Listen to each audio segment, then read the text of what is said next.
ay tinapos mo sa nakaraan at salamat sa mga tinugon mo ang panalangin. Ipinagkalaw mo po sa amin ang mga aming ipinanalangin.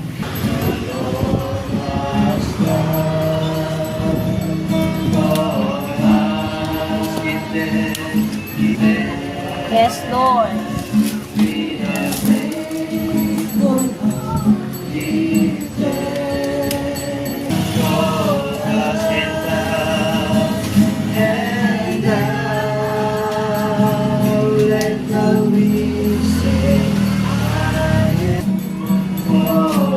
Atong ito, lahat ang aming pinapanalangin, lahat sa mga bagay na nais namin mangyari sa aming buhay, sa spiritual namin, sa iglesyang ito, maging sa aming personal na buhay, sa aming pamilya, sa lahat ng aspeto ng aming buhay, inilagay po namin dito, Panginoon, at palagi namin ipapanalangin ito.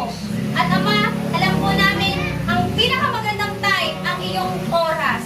Ang perfect time ay your time, Lord God. Kaya Panginoon, in this prayer box, Lord God, prayer request box, lahat ng ito ay tinataas namin sa inyo. At sa tamang panahon, Panginoon, ibibigay mo po ito sa amin. At alam po namin, ang inyong kalooban ang mangyayari, Panginoon. Salamat